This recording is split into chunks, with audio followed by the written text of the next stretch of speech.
It's only week 3, and already we're on our second set of plumbers.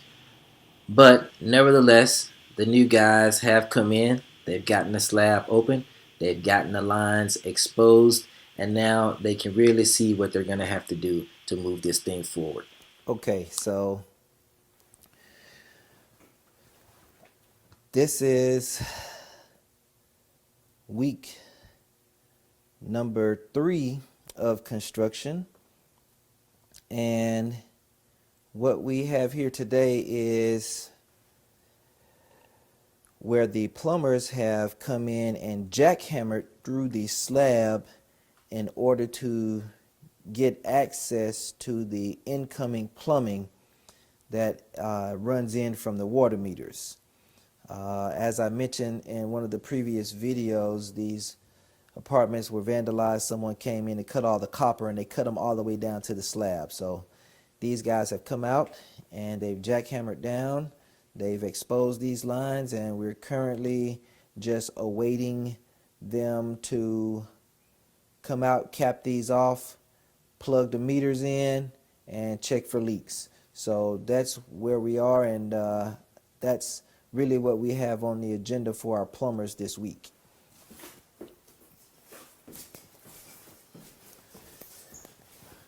All right, so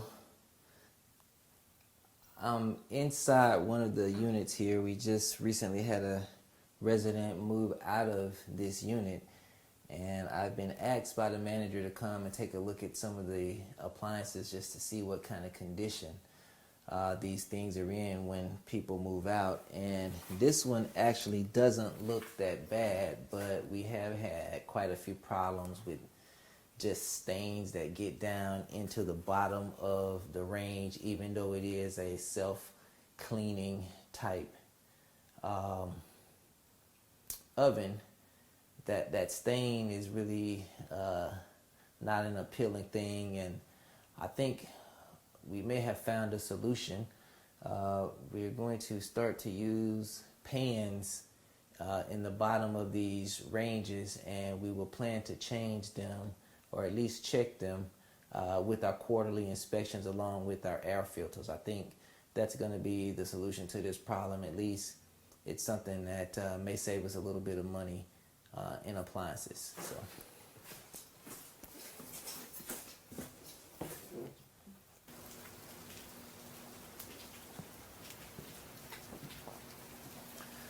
Okay, guys, it's Lem, and I'm here at the property after hours, and it's raining.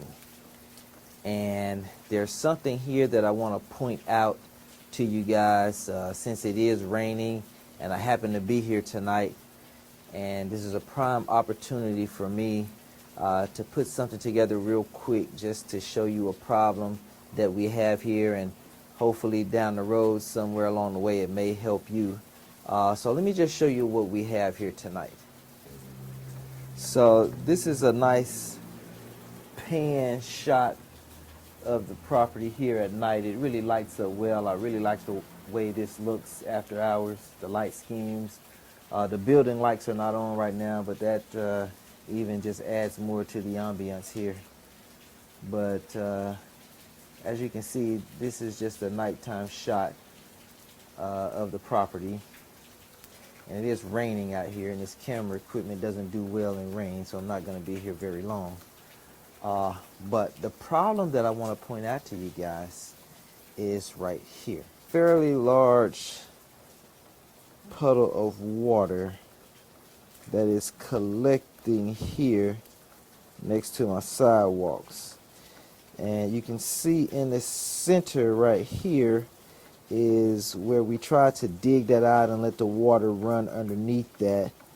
But as I'm sure you can see, that just has not worked very well.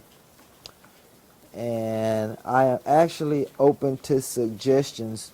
One thing that I will say though is that this is the building that we're working on now, the last 10 units that need to be repaired. And this is actually, it's ironic, but this is one of the first buildings that we worked on And it's, as it turns out, going to be the last building that we work on here with this project.